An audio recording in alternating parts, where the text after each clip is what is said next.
Ya. Terhampar luas tanah harapan, memanggil kita bangkit berkarya, bekerja membangun bangsa sejahtera, masa depan yang jaya. Hari dan putra putri bangsa, tanggungan hasil usaha kita, lahap transmigrasi membuka harapan, masa depan yang jaya. Mari berkemas membuka hari baru, transmigrasi pembangunan negeri. Mari bekerja merintis hidup baru, bahagia sentosa.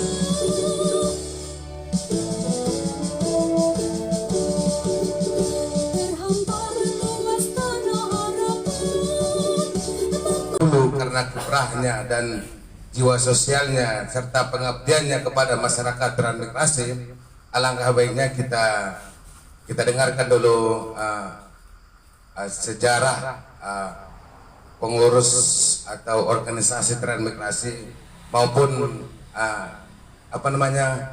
konsep beliau Mas Pram ini yang sangat dikenal dengan sangat solid terhadap masyarakat transmigrasi. Silakan Mas Pram. Terima kasih saya ucapkan kepada finalis ngopi ngobrol volume tinggi ya. Yaitu yang pertama saya ingin menyapa kepada pemirsa semuanya. Selamat malam semuanya. Ya, hari ini saya mengucapkan terima kasih. Di sini saya dijadikan tamu undangan di acara ngopi volume tingkat tinggi. Seperti apa yang dikatakan oleh Bang Raffi tadi sebagai finalis, bagaimana tentang transmigrasi kan itu, ya. Dari sejak tahun 80 itu pada waktu itu masa Presiden Soeharto, program nasional dengan masuknya transmigrasi khususnya ke wilayah Sumatera, biarpun itu di Kalimantan ada, di Sulawesi ada. Jadi sejak tahun 80 waktu itu saya masih kelas 1 SD. Alhamdulillah saya ini bukan kelahiran sini, memang kelahiran dari Jawa, transmigrasi ke Sumatera, kan itu ceritanya tahun 80. Jadi dari perkembangan dari tahun 80 sampai sekarang ini alhamdulillah kita nampak dari tahun 80 dari bantuan pemerintah waktu itu dalam 1 tahun di pangan di situ udah terjamin, peralatan untuk mengelola lahan udah juga terjamin waktu itu kan. Alhamdulillah sampai sekarang tentu kita tengok sama-sama kemajuan di daerah transmigrasi, khususnya di Rokan Hulu ini, Bang. Di Rokan Hulu ini ada sekitar 53 desa lah kalau nggak keliru ya, Bang ya. 53 desa transmigrasi itu pemberangkatan tahun 80 dengan 81. Nah, itu. Nah, jadi sekarang ini posisinya kemajuannya wilayah transmigrasi itu kalau kita tengok dari segi perekonomian ya, ini yang pertama segi perekonomian dulu, Bang. Dari perekonomian wilayah transmigrasi Kabupaten Rokan Hulu yang pertama itu adalah di berbagai bidang, misalkan nih di bidang pertanian, seperti di SKPA ya, ada di situ pertanian sawah, termasuk zaman waktu itu palawija ada juga. Yang kedua bidang perkebunan. Yang ketiga bidang peternakan dan perikanan. Terus ada macam-macam, misalkan ada budaya di situ, ya kan. Sekarang yang kita ketahui macam budaya kan kemajuannya besar nih, Bang Ri. Dari dulu misalkan budaya itu cuma kesenian satu tok misalnya kan gitu kan, satu aja sekarang udah macam-macam, ada reo ya, ada jadilan jaranan ya kan, ada wayang kulit, nah itu. Nah, terus kalau dari segi ekonomi sekarang kita tengok di wilayah transmigrasi Kabupaten Rokan Hulu ini sangat mantap, sangat optimis kan gitu. Nah, yang pertama dari pertanian, udah jelas dapat bantuan-bantuan dari pemerintah pusat, masalah apa bang,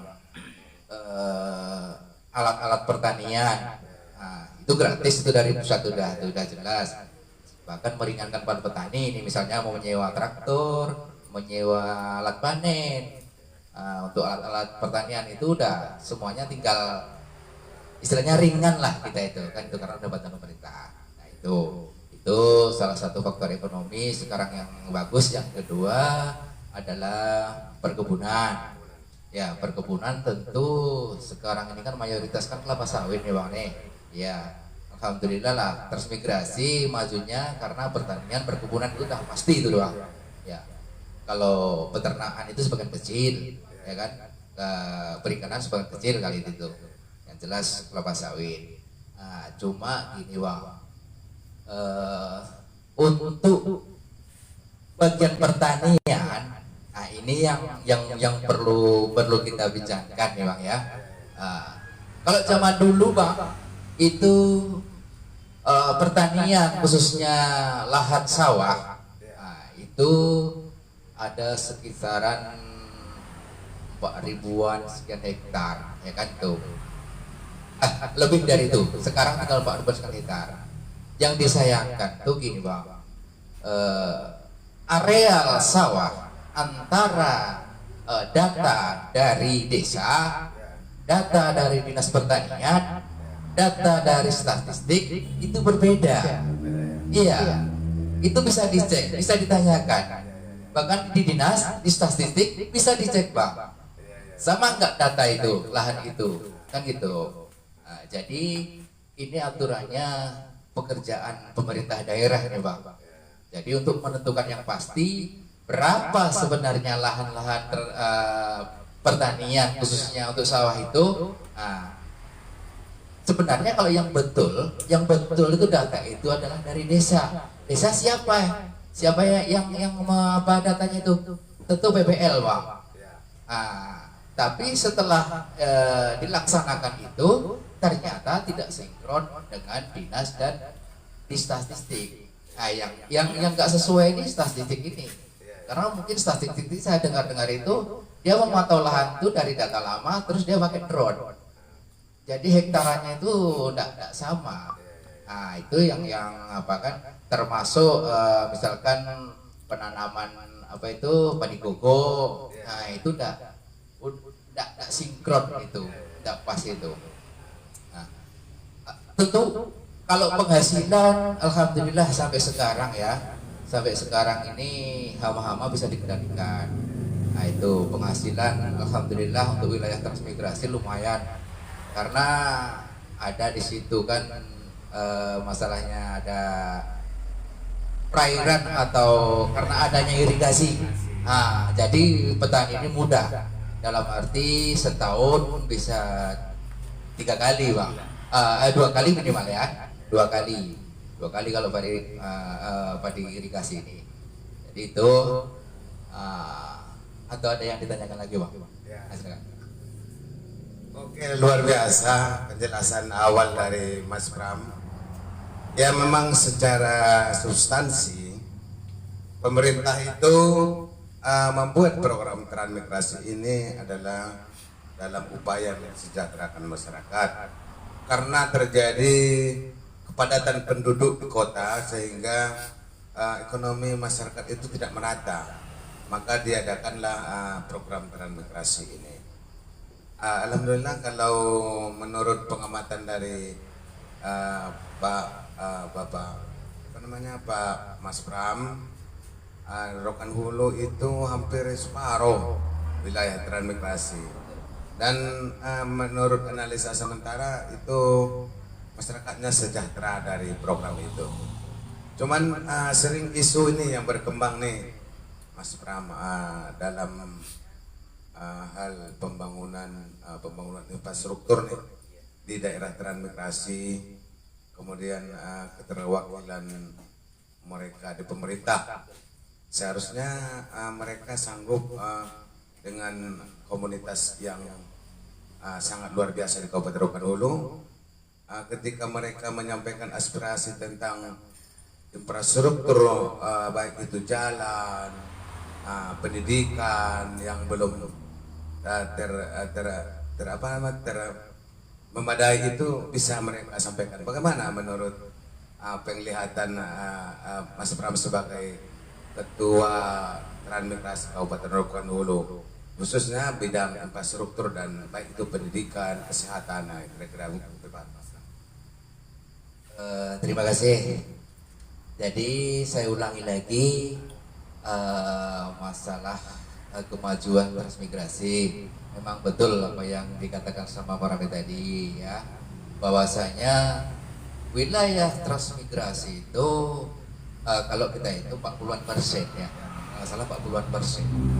Nah, jadi kalau kita menengok dari segi pembangunan infrastruktur misalnya kan, itu kalau menurut saya karena masih adanya kurang kedewasaan dalam berpolitik. Dalam arti gini bang, misalkan nih wilayah transmigrasi misalkan kalah di situ, di desa situ kalah memilih yang udah jadi misalnya kan, itu akhirnya tereliminasi lah, dibelakangkan dalam pembangunan. Itu udah pasti ini bang sekarang ya. Kita contohkan lah ya wilayah, tengok di daerah Arambah sendiri misalkan DK3, DK4 sampai sekarang pun ya gitu-gitu aja, tidak ada. Terus wilayah Rambah Samo kita mulai dari Simpang Labder sampai ke DU malah makin parah, jalan hancur. Itu udah pasti ya. Nah, yang kedua kita tengok daerah DK5. DK5 itu bang dari mulai trans, ini pemirsa perlu bisa ditengok nih ya.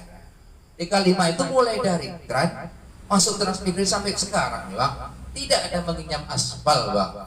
Kan terlalu itu bang, tidak ada. Bahkan yang heran saya ini, dulu kepala desa yang sebelum ini berusaha untuk berkampanye mengaspal, mengajukan ke pemerintah daerah untuk bisa mengaspal daerah DK5 itu bang. Sampai sekarang pun ganti kepala desa 2 periode, tidak juga bisa mengaspal DK5. Kan terlalu nih bang. Nah, karena apa? Karena ada tekanan-tekanan politik itu tadi. Jadi kesetaraan pembangunan itu memang belum, pemerataan itu memang belum bisa. Nah, itu. Jadi saya sayangkan lah itu kan kepada pemerintah daerah itu kan.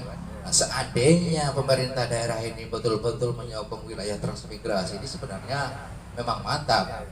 Utama misalkan di wilayah Kecamatan Rambah ya, ada di Pasir Maju, Pasir Baru, itu sebenarnya udah wilayah perkembangan perluasan kota itu, kota Pasir Manggarai. Nah itu sebenarnya kan itu, tapi sampai sekarang kan belum ada juga.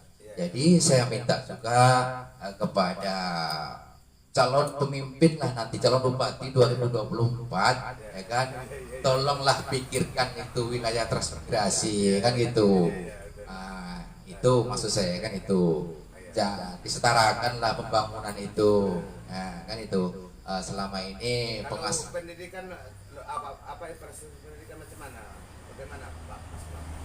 Kalau untuk pendidikan alhamdulillah ya, sekarang dari mulai tingkat kecil lah PAUD ya kan, TK, SD, SMP, SMA, bahkan ada SMK baru, ada juga yayasan-yayasan baru. Sekarang ini pendidikan memang meningkat di situ. Di areal transmigrasi Terfasilitasi kalau itu. Iya, kalau itu terfasilitasi kalau masalah pendidikan ini. Ya alhamdulillah itu. Jadi apalagi tadi yang didengar? Ya. Oke, para pemirsa dan penonton dimanapun Anda berada, ini luar biasa. Ada ini aspirasi dari Ketua Transmigrasi, masalah infrastruktur jalan yang belum terakomodir secara signifikan, meskipun mungkin melalui pemerintah desa ada alokasi dana desa. Tetapi ada, karena konsep transmigrasi itu substansinya adalah pemerataan dan kesejahteraan masyarakat itu dirasakan di seluruh negara Indonesia ini secara merata. Kan begitu Pak Mas Pram? Saya pernah ini jalan-jalan ke beberapa areal transmigrasi. Kalau dalam kehidupan masyarakat, saya cukup bangga dengan warga transmigrasi dengan sikap gotong royongnya. Kalau mana Mas Pram sendiri, bagaimana melihat kehidupan, apa budaya itu masih kental sehari ini atau gimana Pak? Itulah tadi Bang Rabea, kemenangan transmigrasi ini memang tingkat kegotong royongannya tinggi, Bang. Kita tengok di daerah Pasir Baru, Bang.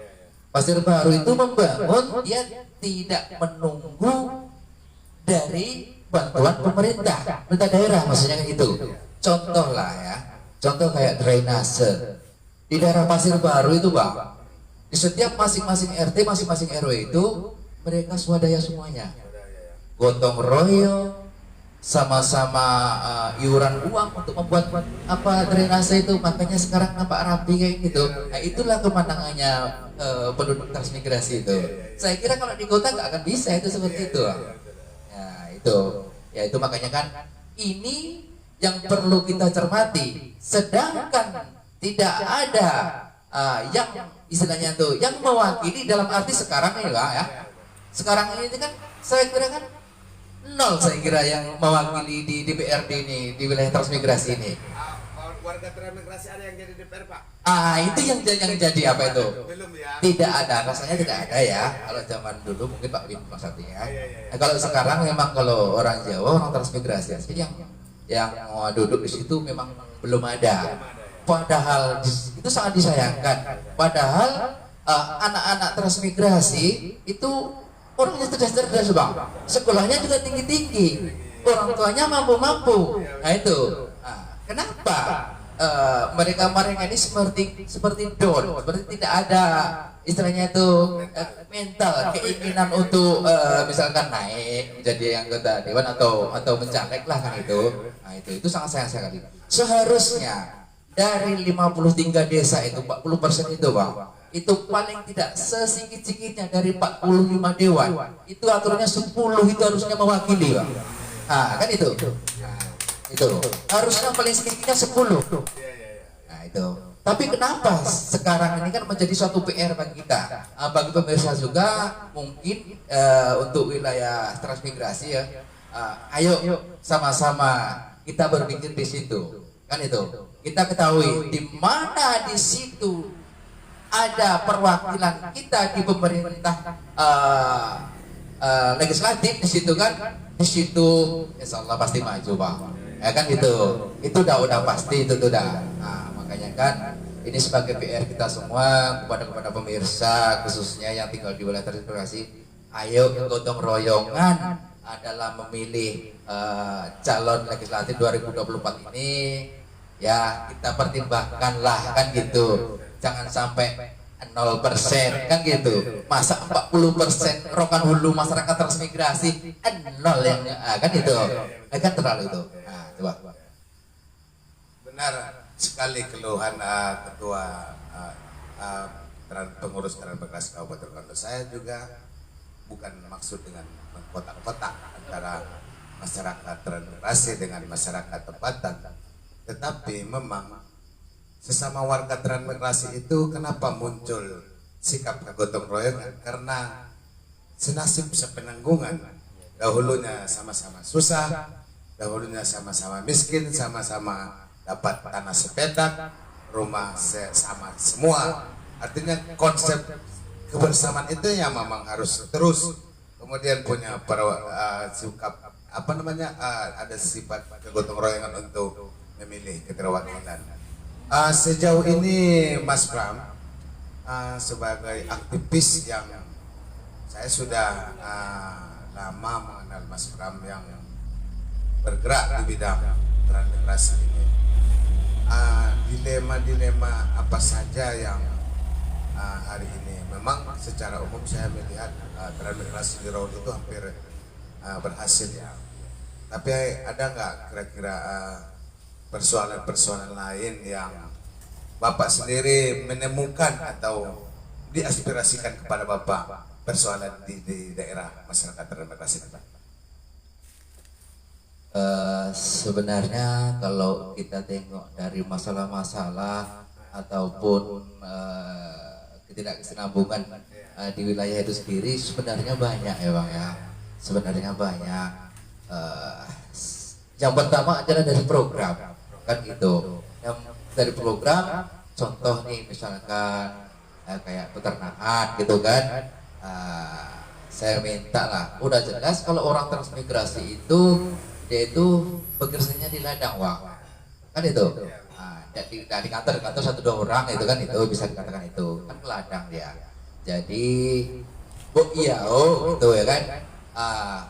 Kayak dulu lagi ada macam misalkan kelompok ternak misalkan dari pemerintah misalnya kan, zaman dulu ada kelompok ternak Brahman, ada kelompok ternak Ongol kan itu. Jadi untuk lebih mensejahterakan masyarakat transmigrasi itu salah satu program-program itu kan itu. Kalau dari pertanian sendiri, alhamdulillah Bang. Contohnya misalkan bibit padi, terus bibit-bibit apa udah dapat bantuan tuh Bang tuh dari Das tuh. Cuma yang disusahkan ini bosnya sekarang ini yang dikeluhkan itu kan pupuk. Nah itu sekarang ini yang jadi keluhan masyarakat transmigrasi yang paling fatal itu adalah pupuk Bang. Sementara untuk pertanian dan perkebunan kalau tidak memakai pupuk tidak akan berhasil Bang.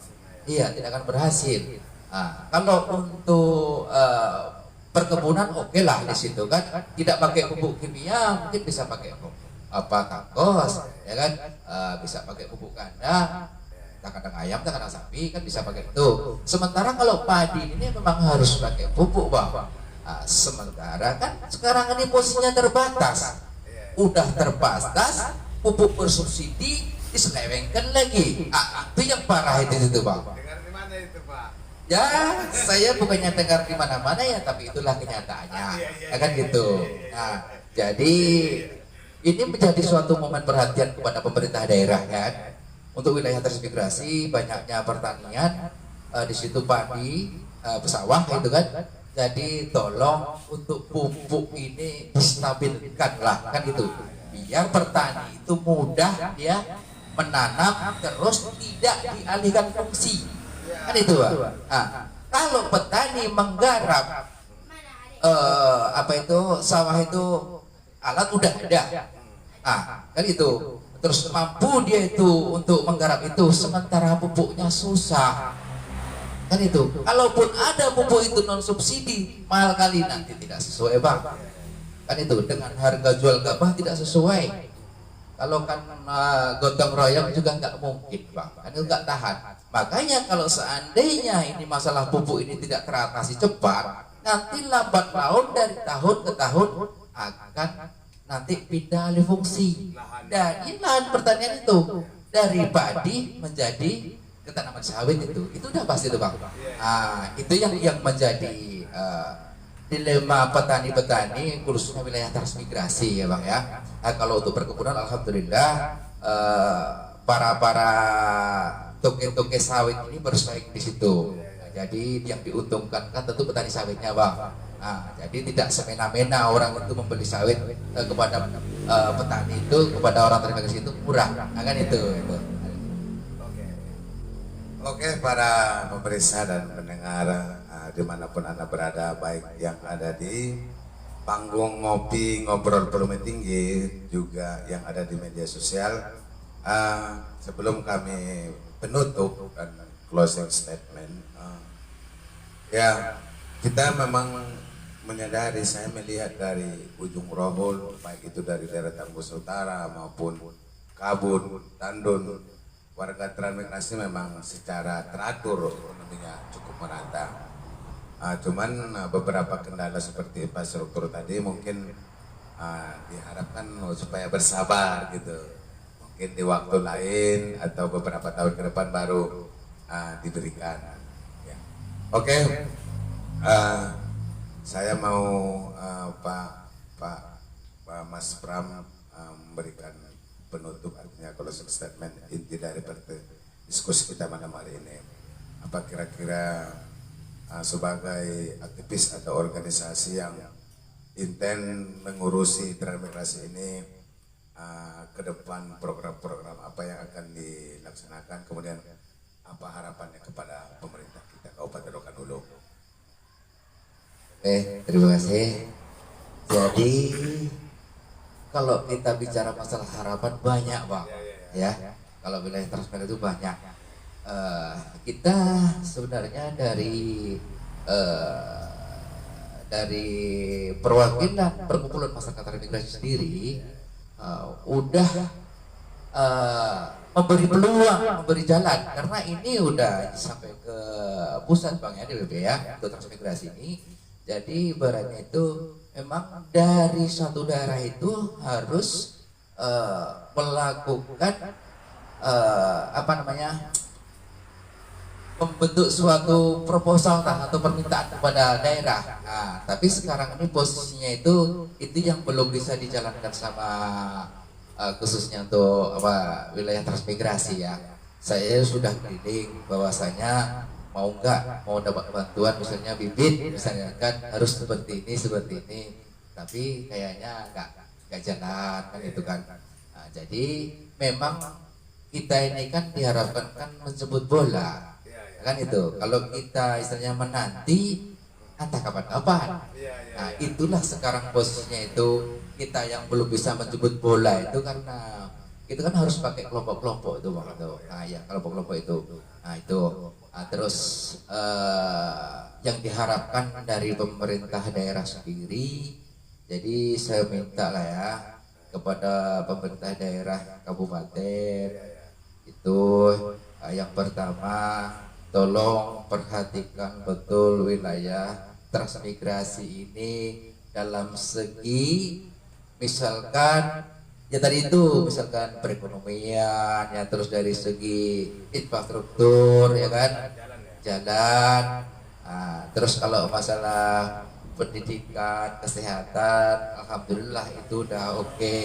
Nah, itu terus ini saya pesankan kepada tentu pemimpin di Kabupaten Rokan Hulu ini ya kan, saya cuma pesan aja nih orang B ya kan, nah, janganlah dipilah-pilahkan.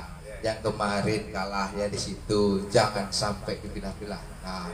Posisinya sekarang itu kan seperti itu, dan itu tidak bisa dipungkiri bang. Nah kan itu, makanya untuk pesan saya juga untuk 2024 nanti siapapun yang duduk sebagai Bupati Rokan Hulu, tolonglah yang betul-betul nasional gitu ya gitu. Kalau misalkan kalah di sana menang di sini itu udah wajar, itulah namanya ibaratnya itu kompetisi kan itu. Tapi kita tetap mengacu untuk kemajuan Rokan Hulu. Nah itu. Yang kedua juga dari pemerintah daerah Provinsi Riau. Ini saya sampaikan, tentu kalau misalkan yang menonton ini tim-tim suksesnya Pak Gubernur sekarang, kan itu. Nah, ini tolong juga tengoklah, kan itu, tengoklah di wilayah transmigrasi itu kayak mana. Jadi apa keluhannya biar masyarakat nanti yang menyampaikan. Kan selama ini saya kira kalau di wilayah transmigrasi, wilayah SKBP, sekarang ini bosnya belum ada. Ya kan itu, apalagi beliau kan mau maju juga kan. Ya tidak sebagai kapasitas calon, sebagai kapasitas gubernur kan gitu. Nah itu karena itu kan masing-masing instansi kan ada juga, di pemerintah daerah ada, di provinsi ada, nah, kan itu. Itulah permintaan kami nih. Masalahnya ya bagaimanapun juga Rohul ini adalah transmigrasi salah satu penyumbang aset pendapatan daerah, kan gitu. Nah itu makanya perlu diperhatikan itu. Nah, yang pertama itu tadi masalah infrastruktur jalan, karena perekonomian itu kalau jalan lancar, ekonomi juga lancar. Nah kan itu. Oke, terima kasih kepada luar biasa sekali kepada Mas Pram yang hadir di studio di panggung ngopi ngobrol volume tinggi. Kami sampaikan dari manajemen, mohon maaf sampai sini diskusi kita pada malam hari ini. Atas nama manajemen Haji Sarkawi SE, kemudian host Ade Irwan Hudayana dan editor Ramlan Lubis, dan saya sendiri Raja Paluta mohon undur diri. Jika ada kata-kata yang salah mohon dimaafkan. Assalamualaikum warahmatullahi wabarakatuh.